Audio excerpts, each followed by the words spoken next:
That's this is Diligence here, and today we're gonna talk a little bit about MMAT since a lot of you need an update. And then we did a technical analysis talking about the enterprise value of the stock, and we think 4.8 is where it should be sitting at, and 3.8 is the value before acquisition. And because of taper, seems to be very bad for small stock. And on Discord, people keep asking me about, hey, Lidi, when small cap stocks is gonna get out of the bleeding zone. Here's a problem with answering that question. Because in order for small cap stock to get out of the bleeding zone, the entire market needs a breather. But as far as everything goes, it seems like the analysts, the big banks, institutions, everybody's betting on the interest rate is gonna hike way faster than before. Therefore, before there's any confirmation with where the market in terms of where the market is going in terms of interest rate and inflation, or in terms of like a long-term trajectory of how US fiscal and monetary policy is going to deal with the entire economic mess that was created by a massive spending bill that just passed 2 days ago, the entire market is going to keep going bleeding. And a lot of you are like, what do you mean by the market is going down? When the market is not going up, it's actually going down. Because when the US market is going flat, that literally means that what is supporting the flattening out movement of the NASDAQ is actually contributed to stocks like Apple, Amazon, Microsoft, the FANGs, right? Including right now we have Meta, which is Facebook, and all of these technical stocks, Google, Amazon, and Tesla. The interesting problem with Tesla is a very volatile meme stock that, technically speaking, about 20% of its value is actually memed up. So eventually it's gonna go through a split, and then when split happens, NASDAQ is actually not based on value. I think NASDAQ, the way how NASDAQ works is based on price. So when Tesla actually did a split, the NASDAQ would actually go down, but due to the pricing effect of how NASDAQ is really priced in with how they price their ETF, when Tesla actually split, the market actually will have a little breather. But when the breather happens, the market actually will self-correct about 5 to 6% on that specific day. But that's a little bit unrelated in terms of MMAT. Today we're going to talk about MMAT in terms of like where do I think is a good buying point, and I will show you guys some support lines that it drew up, and then why is it kind of like a dangerous stock. If you don't hold anything right now, like if you bought in today at 3.8, you should be okay. You should be okay for a little bit, and make sure that you have small position entering, because today general market actually sold out. A lot of big streamers sold out, a lot of big institutional pull out a lot of their capitals, and then this almost becomes like the September incident in 2020, where a lot of big institutions made a lot of money from the March to September run and decided to pull out, and retail investors start bleeding.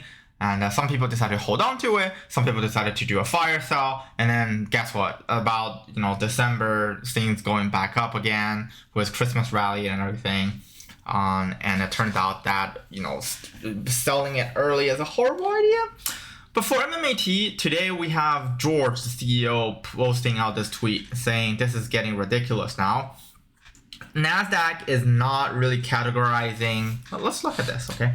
NASDAQ is not really categorizing MMAT as advanced material or anything. It keeps putting it back into oil and gas production and energy. And as you guys all know, the energy price is not really doing so hot right now because Biden is trying to do a lot of investigations on energy companies, but nothing really is going to happen, because if you go look at the actual premium gas price in the United States, especially in California and on the West Coast, especially when winter is coming, it's sitting at 5.25 per gallon, which is super, super bad. And it's not really going anywhere, because we all know that in winter, gas production actually have some very interesting technical difficulties in terms of like a freezing out of pipelines, all this kind of stuff, and you will have like very volatile energy price anyways during the winter.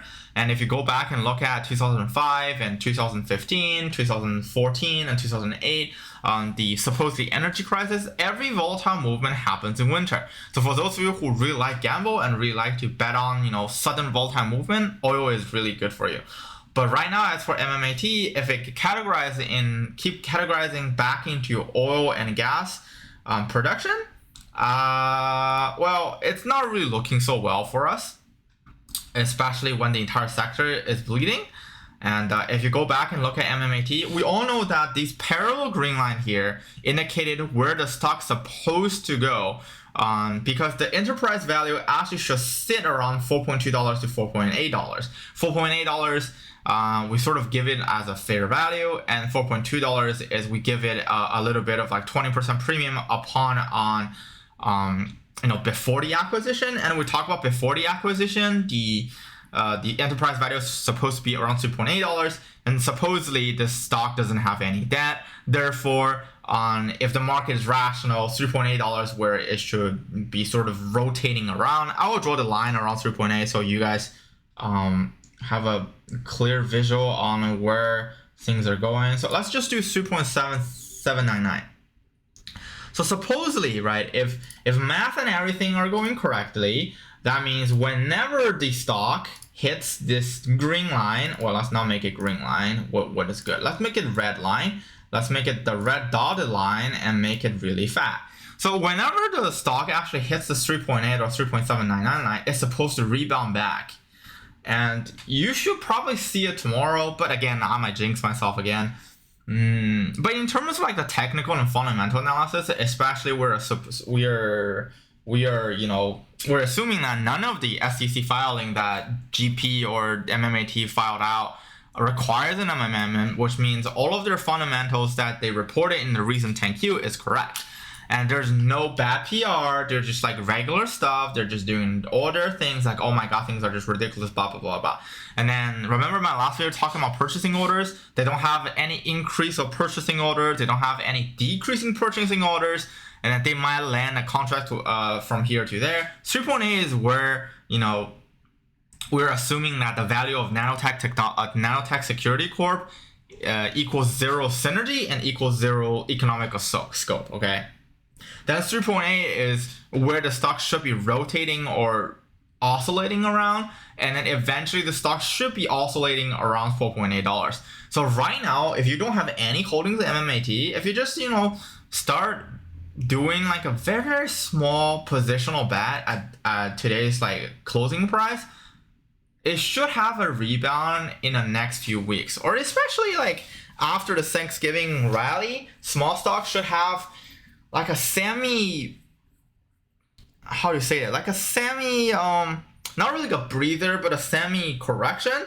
And then after the correction, you will see it keep probably trending down a little bit more. And then maybe, for some unforeseeable reason, it hits $3.5. Then depending on how big how magnitude of the candle works, what I mean is, okay, this is how it works.